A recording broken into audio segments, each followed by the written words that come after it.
Hello, yes. Last class में हम लोगों ने मॉडर्न इंडस्ट्रीज, हैवी इंडस्ट्रीज के बारे में पढ़ा था। एक बार जल्दी से सुनना। मैंने आप लोगों को कहा था कि हम लोग 6 अलग अलग एस्पेक्ट पे बात करेंगे कि कैसे इंडिया का इकोनॉमी था on the eve of independence. पहला हम लोगों ने पहला जो पैरामीटर पढ़ा वो था एग्रीकल्चर। एग्रीकल्चर को कैसे इन्होंने स्टेग्नेशन पे पहुंचा दिया। 4 कारण उसके बताए मैंने आपको, रोज़ बात करते हैं। क्या क्या? Zamindari system, high degree of vulnerability, ठीक है, commercialisation and partition of India. Second number पे हम लोगों ने बात करी इंडस्ट्रियल सेक्टर की। इंडस्ट्रियल सेक्टर की इन्होंने पिक्चर बनाई। इंडस्ट्रियल सेक्टर में मैंने 2 हिस्से पढ़ाए तुम्हें, हैंडीक्राफ्ट और मॉडर्न, ठीक है। जल्दी जल्दी यहाँ सुनो। हैंडीक्राफ्ट इंडस्ट्री में इन लोगों ने क्या किया? इंडिया की हैंडीक्राफ्ट इंडस्ट्रीज़ अंग्रेज़ों के आने के पहले बहुत फेमस थी, ठीक है। Jute industry, textile industry, cotton, ये सब हैंडीक्राफ्ट में आता है। ये सब चीज़ों में हम बहुत आगे थे। हमें एक साजिश के तहत इन्होंने पीछे करने की कोशिश करी। साजिश क्या करी कि जो भी रॉ मटेरियल हमारे यहाँ बनता, वो रॉ मटेरियल ये लोग अगर हमें डोमेस्टिक मार्केट में बेचना होता तो ये डोमेस्टिक मार्केट में क्या लगा देते? टैक्स। और वही चीज़ अगर हम लोगों को बाहर बेचनी होती तो ये टैक्स फ्री कर देते। बाहर कहाँ? ब्रिटेन में। ब्रिटेन में अगर आप रॉ मटेरियल बेचोगे तो टैक्स फ्री। तो इस तरीके से इंडिया बहुत सारा रॉ मटेरियल कहाँ बेचने लगा? ब्रिटेन में, क्योंकि टैक्स फ्री था। तो वो इंपोर्टर बनता चला गया। क्या इंपोर्ट करने लग गया? वो रॉ मटेरियल। लेकिन एक्सपोर्टर बन गया, सॉरी। क्या एक्सपोर्ट करने लग गया? वो रॉ मटेरियल। और उसी रॉ मटेरियल का माल बनाते ब्रिटिशर्स, और वो माल बना बना के हमें बेचते, और हम उसी फिनिश गुड के इंपोर्टर। वो फिनिश गुड अगर हमें इंडिया से लेना हो तो हमें महंगा दिया जाता है। ये सब बातें हम लोगों ने करी, ठीक है। फिर इस तरीके से ये तो खैर बात हुई किसकी? हैंडीक्राफ्ट इंडस्ट्री की। कल हम लोगों ने बात करी थी हैवी इंडस्ट्रीज, मॉडर्न इंडस्ट्रीज की। इसमें भी मैंने आपको मोटे मोटे 6 पॉइंट पढ़ाए थे, EF तक। ये 6 पॉइंट को एक बार देख लेते हैं। पहले पॉइंट में मैंने आप लोगों को बताया कि इंडिया में वैसे भी बहुत ज़्यादा हैवी इंडस्ट्रीज़ नहीं थी। हमारे यहाँ कॉटन, टेक्सटाइल, जूट, ये सब इंडस्ट्रीज़ तो खूब मिलेगी। इसकी स्पेस बताई थी मैंने, कुछ महाराष्ट्र में, कुछ बंगाल में है, कुछ गुजरात में है, ये सब तो मिलेंगी। लेकिन हमारे यहाँ हैवी इंडस्ट्रीज़ नहीं थी, उस समय भी नहीं थी और आज भी बहुत ज़्यादा नहीं है। अगर कोई इसका कारण पूछे तो 2 में मेन कारण बताऊँगा ब्रिटिशर्स के पॉइंट ऑफ व्यू से। पहला, no attention was paid by Britishers. इन्होंने खुद से तो कोई ध्यान दिया नहीं, और state participation was very low. ये 2 अलग अलग कारण हैं। अंग्रेज़ जब आए तो उन्होंने यहाँ पे, आपको पता है ना, कॉलोनी सेटअप कर दी। हमें क्या कहते हैं? कॉलोनियल रूल, ठीक है। अंग्रेज़ों के समय कौन सा रूल चला था? कॉलोनियल पीरियड था। इन लोगों ने छोटी छोटी कॉलोनी सेट कर दी। अब इंडिया इनकी क्या बन गई भाई? कॉलोनी, ठीक है। यही था कॉलोनियल पीरियड। अब इन लोगों ने क्या करा? खुद से तो कोई ध्यान दिया नहीं कि हमारे यहाँ हैवी इंडस्ट्रीज़ बने, चलो ठीक है। इन्होंने स्टेट का भी पार्टिसिपेशन लो कर दिया। जैसे कि अगर मान लो ये मेरा स्टेट है, दिल्ली है, ठीक है, यहाँ पंजाब है, यहाँ बंगाल है। अब सब जगह अलग अलग महाराजा थे। अब वो महाराजा के पास में कोई 2-4 अंग्रेज़ों के पिट्टू भी रहते थे। वो जो अंग्रेज़ों के पिट्टू थे वो कभी इनको इंकरेज ही नहीं करते थे, राजा महाराजाओं को, कि वो अपनी तरफ से इंड्यूस करे हैवी कैपिटल इंडस्ट्रीज़ में इन्वेस्ट करने के लिए। और मैंने कल बताया था आपको कि कैपिटल गुड्स की इंडस्ट्री में इन्वेस्टमेंट इतना ज़्यादा होता है कि किसी एक आध प्राइवेट फर्म की ताकत। Tata was exception at that time, कि उन्होंने टिस्को खोला, आयरन एंड स्टील इंडस्ट्री खोली जमशेदपुर में, कल बताया आपको मैंने। वो एक एक्सेप्शन है, उन्होंने बहुत ज़बरदस्त काम किया, बहुत बढ़िया किया। लेकिन ऐसे दिल गुर्दे हर किसी के नहीं होते। प्राइवेट सेक्टर इतनी हिम्मत और इतना पैसा जुटा ही नहीं पाता था कि हम लोग capital industries, capital goods industry खोले। उसके लिए ज़रूरत थी स्टेट के पार्टिसिपेशन की, जो हमें कभी नहीं मिला। स्टेट के पार्टिसिपेशन मतलब आज के सिनारियो में मैं ऐसे समझाऊं आपको, स्टेट गवर्नमेंट का पार्टिसिपेशन नहीं मिला, ऐसा समझ लो तुम। आज अगर मैं बंगाल में रहता हूं तो बंगाल में जो भी वहां का राजा महाराजा था उसने मुझे सपोर्ट नहीं किया। कोई पंजाब में रहता है, कोई दिल्ली में, जो जहां पे रहता था वहां पे जो स्टेट का पार्टिसिपेशन हमें मिलना चाहिए था वो नहीं मिला। इस वजह से हमारे यहाँ कैपिटल गुड्स की इंडस्ट्रीज कभी अच्छे से सेटअप नहीं हुई। समझ गए मेरी बात को? चलो आज हम लोग बात करेंगे फॉरेन ट्रेड की। किसकी बात करेंगे? Foreign trade.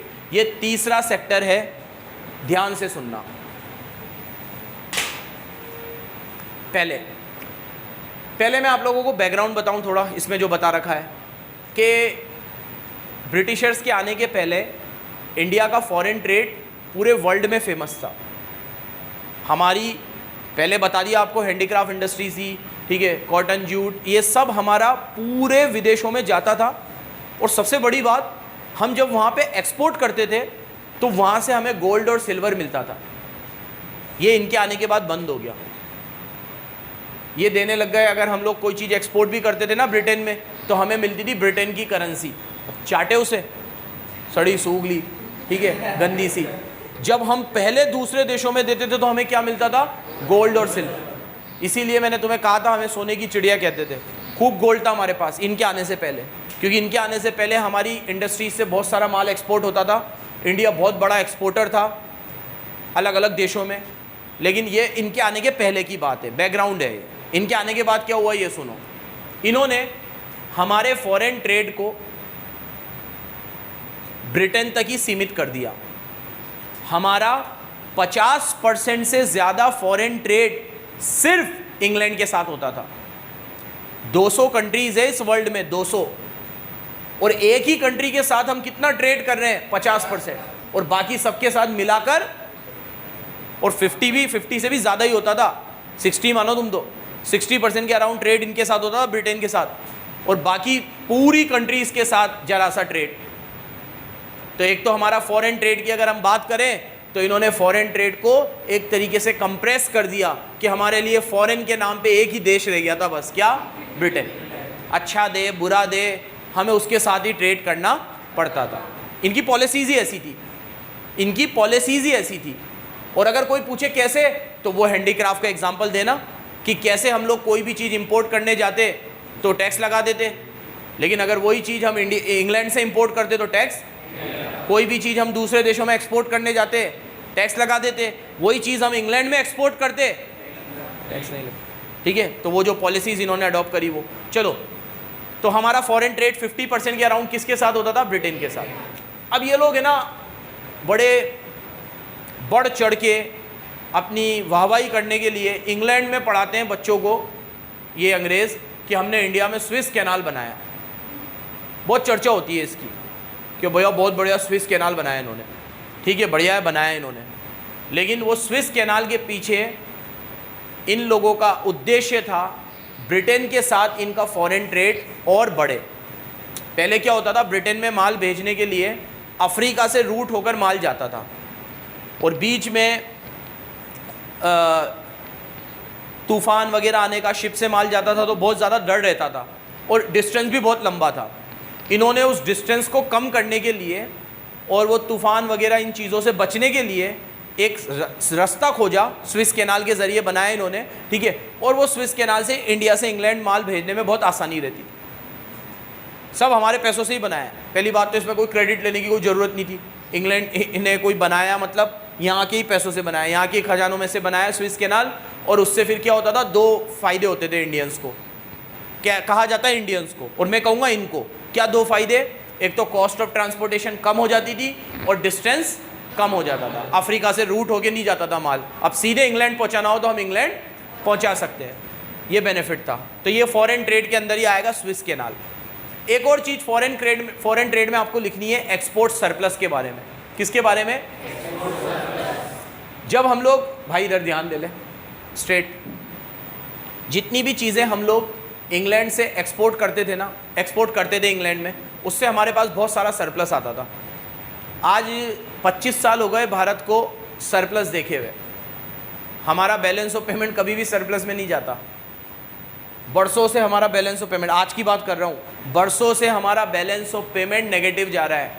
हमेशा हमारा इंपोर्ट ज़्यादा होता है और एक्सपोर्ट, बरसों से 25-30 साल हो गए आज तक भी। ठीक है, अच्छे दिन में भी 2014 के बाद अच्छे दिन आए, उसमें भी इंपोर्ट ज़्यादा ही होता है और एक्सपोर्ट कम ही होता है। ठीक है, तो ऐसा कभी हुआ ही नहीं है कि हमारा इंपोर्ट कम हुआ और एक्सपोर्ट, ये याद है कब हुआ था? इनके टाइम पे, ब्रिटिशर्स के टाइम। इनके टाइम पे हमारा एक्सपोर्ट तो ज़्यादा था और इंपोर्ट कम था। तो उसको ये लोग बोलते थे कि जब हमारा एक्सपोर्ट ज़्यादा होता था, कम आ रहा।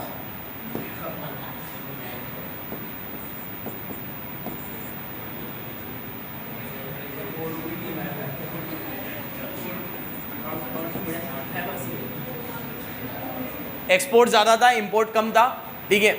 तो एक्सपोर्ट ज़्यादा था, इंपोर्ट कम था इनके टाइम पे, तो उस समय हमें होता था एक्सपोर्ट सरप्लस। तो भैया ये एक बेनिफिट के रूप में बोल सकते हो आप कि ब्रिटिशर्स के टाइम पे हमारा फॉरेन ट्रेड में क्या होता था, सरप्लस होता था। ब्रिटिशर्स के टाइम पे हमारे फॉरेन ट्रेड में सरप्लस होता था, जो मैं बोल रहा हूँ आज भी नहीं होता। 25-30 सालों से हमारा फॉरेन ट्रेड डेफिसिट में जा रहा है आज, लेकिन उस समय हमें पहली बार क्या देखने को मिला था, सरप्लस। तो सर ये तो अच्छी बात है, फाइनली आपने जब से ये पढ़ाना शुरू किया तब से इनके लिए कुछ अच्छा बोला, ठीक है। तो इसमें भी अब कुछ बुरा बोलता हूँ, ठीक है।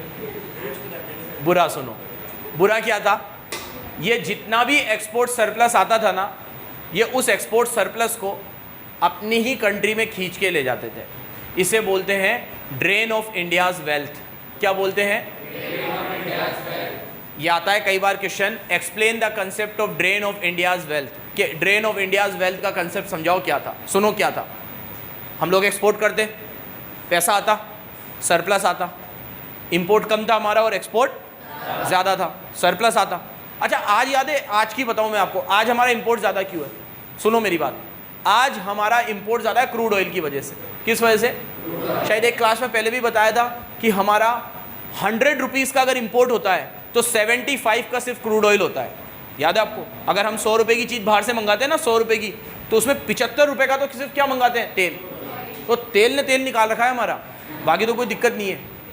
कितनी गजब की बात है, 100 रुपये की चीज़ हम बाहर से ला रहे हैं, 75 रुपये का सिर्फ तेल है, बाकी हम कपड़ा भी ला रहे हैं, कार भी आ रही है, मोबाइल भी आ रहे हैं, ठीक है, जने क्या क्या चीज़ें आ रही है बाहर से, वो सब मिला के कितना है 25, और अकेला तेल 75।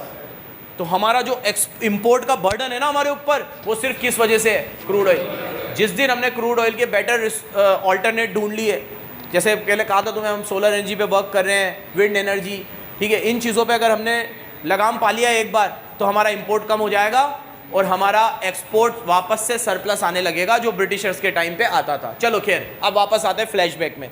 ब्रिटिशर्स के टाइम पे जो हमारा एक्सपोर्ट का सरप्लस होता था, वो ये लोग खींच के अपने देश में ले जाते थे। कैसे, ये उन पैसे को मेनली 3 जगह यूज़ करते थे। पहला, अपने वॉर के एक्सपेंस को मीट आउट करने में। आप देखो, इंग्लैंड वर्ल्ड वॉर 1 में भी था और वर्ल्ड वॉर 2 में भी था, और इंग्लैंड की वजह से हम भी थे।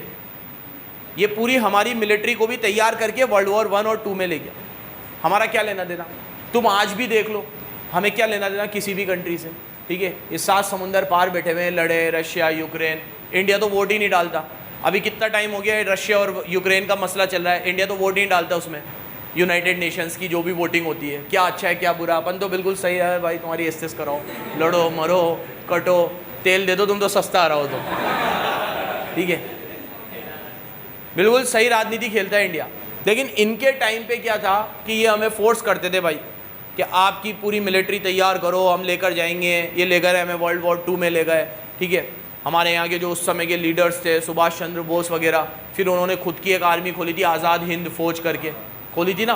वो इसका यही काम था कि आपको लड़ना ही है तो इन अंग्रेज़ों के खिलाफ लड़ो, वहाँ क्यों जा रहे हो, जर्मनी क्या बिगाड़ा तुम्हारा, ठीक है। इनको भगाओ पहले यहाँ से, मरो को, ठीक है। तो पहले इनको भगाओ, फिर लड़ेंगे बाद में दूसरों से अगर ज़रूरत पड़ी तो जो इनके वॉर के एक्सपेंस होते थे ना, ये वो भी हमारे, मतलब कि कुत्ते पने की हद देखो इनकी। ये हमारा पैसा पड़ा हुआ है, ये उन पैसों से टैक्स वैक्स ले रहे हैं, अपनी लग्जरी लाइफ जी रहे हैं यहाँ पर। उसके बाद वो जो पैसा बचा वो हमारी इकोनॉमी में ही लगा देते, तो इनका क्या जाता, ये खुद का तो ले ही रहे हैं, सब खा रहे हैं पी रहे हैं, फिर भी जो बच रहा है ना वो वॉर के एक्सपेंस मीट आउट करेंगे, जो वॉर से हमारा कोई लेना देना नहीं दूर दूर तक, वो वॉर के एक्सपेंस, ठीक है। दूसरा क्या करते थे, इंडिया के ऑफिसेस सेटअप करते थे ब्रिटेन में। यहाँ के कुछ जो भी यहाँ के जो कामकाज होते थे उसके ऑफिसेस ये कहाँ सेट करते थे, ब्रिटेन। जैसे आज हमारा कोई एडमिनिस्ट्रेटिव वर्क है, जैसे राजस्थान है, राजस्थान की स्टेट असेंबली है, कहाँ है, जयपुर में है ना। ऐसे ही हमारी जो पार्लियामेंट है, पार्लियामेंट ऑफ इंडिया कहाँ है, दिल्ली में, ठीक है। ऐसे हमारे जितने भी हमारे जो ऑफिसेज है, हमारे जो सेटअप्स है वो इंडिया में है ना। ये हमारे ऑफिसेज ब्रिटेन में सेटअप करते थे, मतलब यहाँ से हम लोग को कोई चीज़ ऐसी हो, कोई एडमिनिस्ट्रेटिव वर्क देखना हो, तो वो वहाँ से ऑपरेट होगा भाई साहब, और वो उसके लिए पैसे चाहिए, मरे वो पैसे भी हमारे यहाँ से ले जाते थे, वो वहाँ जाके डाल देते थे, ठीक है। फिर तीसरा ये क्या करते थे, ऐसी इनटेंजिबल चीज़ें सेट करते थे इंडिया में जिसका हमें कोई मतलब ही लेना देना नहीं था।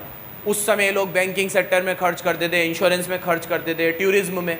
अब ये लोगों को लगे ये बहुत अच्छा है, उस समय के हिसाब से देखो तो कोई इतना अच्छा नहीं है ना। तो उस समय किसी के कोई अकाउंट थे जो बैंकिंग से कोई इतना लेना देना, ठीक है। वो चीज़ें आज हमें काम आए, अच्छी बात है। पोस्ट ऑफिस वगैरह में आप पढ़ते हो, इनकी देन है, पोस्ट ऑफिस सारे इन्होंने खोले थे। रेलवे तुम पढ़ते हो, इनकी देन है, ठीक है। ये सब चीज़ें इन्होंने उन पैसों से सेटअप करी, ठीक है। कोई अगर आपसे पूछे कि एक्सपोर्ट सरप्लस इंडिया के लिए बेनिफिशियल था कि नहीं था, तो आप क्या आंसर दोगे? नहीं था। उसका एक कारण तो ये लिखना तुम ब्रेन ड्रेन वाला, कि ये सारा हमारा वेल्थ ड्रेन वाला, एक ब्रेन ड्रेन भी आएगा आगे। तो वेल्थ हमारी खींच के कहाँ ले जाते थे? ब्रिटेन। एक इंपॉर्टेंट कारण ये लिखना कि जब एक्सपोर्ट सरप्लस हुआ ना, जब होता था हर साल, तो एक्सपोर्ट सरप्लस क्यों होता था? क्योंकि हमारे यहाँ से बहुत सारी चीज़ें एक्सपोर्ट होती थी। ये लोग एक्सपोर्ट क्या करते थे? फूड ग्रेन वगैरह।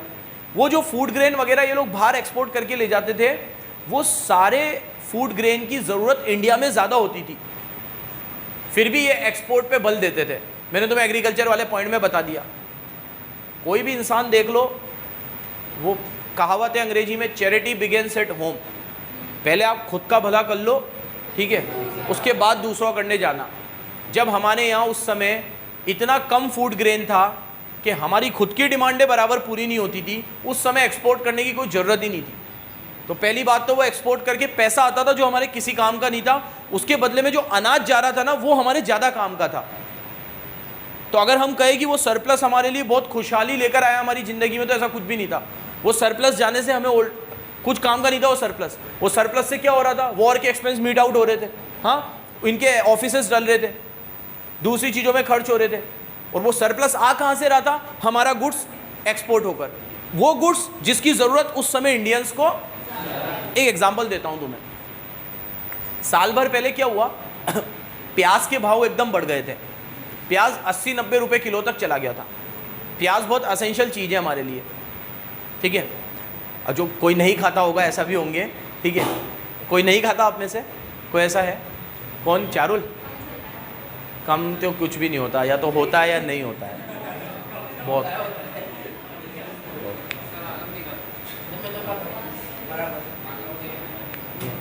वो ये तेरे कम पे से एक जवाब देता हूँ मैं। एक बंदा था, वो जो एक किसी प्रीस्ट के पास गया। वो प्रीस्ट के पास जाके बोला कि मैं आपको बहुत मानता हूँ, आप बहुत अच्छे हो, ये हो वो हो, और मैं आपके उस दुश्मन को भी मानता हूँ, और जो आपका दुश्मन है ना, वो उसकी भी मुझे कुछ चीज़ें बहुत अच्छी लगती है, तो मैं उसकी भी कुछ चीज़ें फॉलो करता हूँ और आपकी भी करता हूँ। तो वो प्रीस्ट ने बोला उनसे कि या तो आँख वाले हो जाओ या अंधे हो जाओ, काणे मत बनो।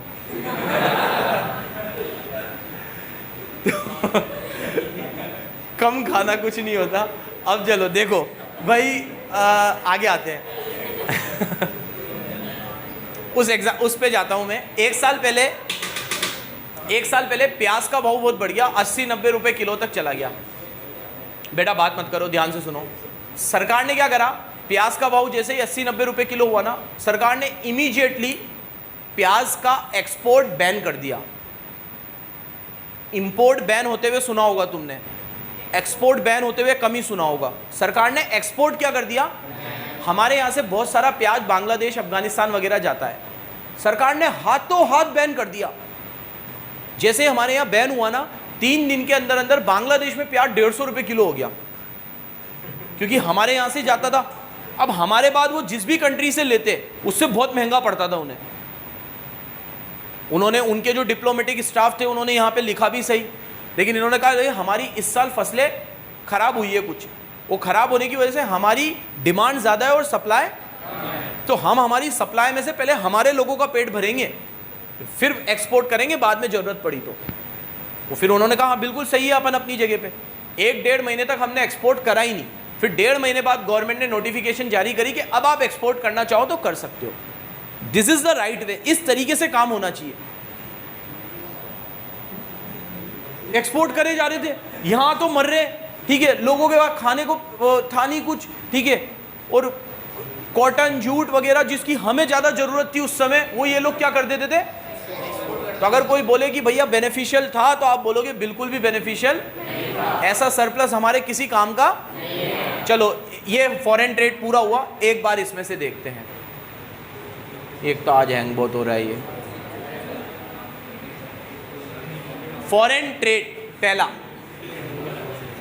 कहाँ गए, hello,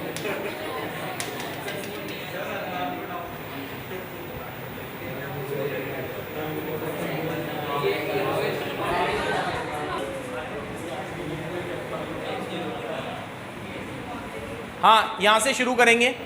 background, India occupy a prime place in foreign trade before the Britishers rule. India used to export goods to far flung countries in the world and in return they used to get gold and silver. ये तो background था इनके आने से। इनके आने के बाद दो चीज़ें बताऊंगा, कंपोजिशन और डायरेक्शन। कंपोजिशन मतलब इनके आने के बाद हम लोग क्या क्या इंपोर्ट एक्सपोर्ट करते थे।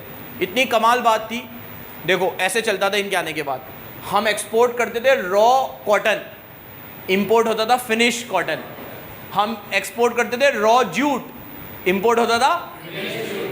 हम करते थे एक्सपोर्ट रॉ इंडिगो, ठीक है, फिर आता था फिनिश। मतलब सारा यहाँ से रॉ मटेरियल जाता था और वही चीज़ रैप होकर वापस फिनिश गुड यहाँ आ जाती थी। ऐसी हालत थी। ये था हमारा कंपोजिशन। देखो, in the game plan of colonial policy, India was reduced to an exporter of primary product and importer of finished good.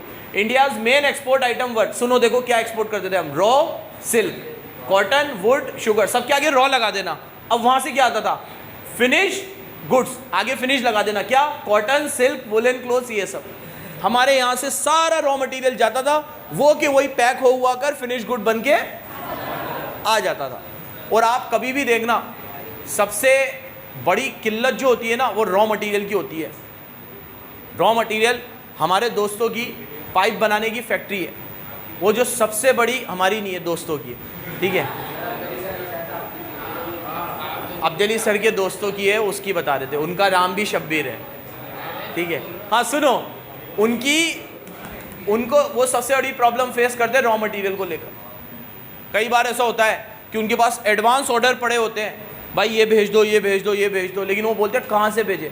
अल्लाह, आपने तो सुना होगा ना, सबसे बड़ी प्रॉब्लम सेल होती है।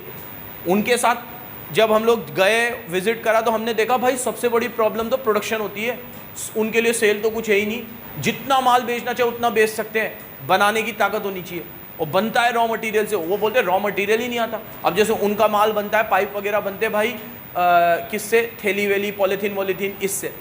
इन सबको भैया डम करके इनसे दाना वाना बन के इस तरीके से फिर पूरा प्रोसेस होता है। अब उनके पास वो थैली फैली आती नहीं है, जितनी भी आती है कबाड़ में से, जहाँ से उनके कॉन्टैक्ट्स है, सब जगह से वो मंगा लेते हैं। उससे वो मैक्सिमम जितना बना सकते हैं ना उतना बना देते हैं, उसके बाद भी उनको कमी पड़ता है। खैर, ये बात इस पे से बता रहा हूँ मैं आपको, कभी भी याद रखना, किसी भी इंडस्ट्री में रॉ मटेरियल एक क्रूशियल रोल प्ले करता है। आप अगर ये सोच रहे हो कि सर रॉ मटेरियल यहाँ से जाता था तो फिनिश गुड भी तो वो बना के देते थे ना, मेन रॉ मटेरियल था, वो यहाँ से चला जाता था तो कुछ और बचता ही नहीं था करने को। बहुत सिंपल सा प्रोसेस रह जाता था और वो छोटा सा प्रोसेस करके वो वापस हमें रैप करके दे देते। मेन चीज़ हमारे पास थी, क्योंकि रॉ मटेरियल में चाहिए टेक्निकल स्किल्स, वो हम लोगों के पास थी। फिनिश गुड में इतना कुछ भी नहीं चाहिए, ध्यान रखना, ठीक है। चलो, कंपोजिशन, ये तो कंपोजिशन की बात हुई। डायरेक्शन, मैंने आपको बताया, during the colonial rule Britain maintain a monopoly on India's foreign trade. More than 50% of India's foreign trade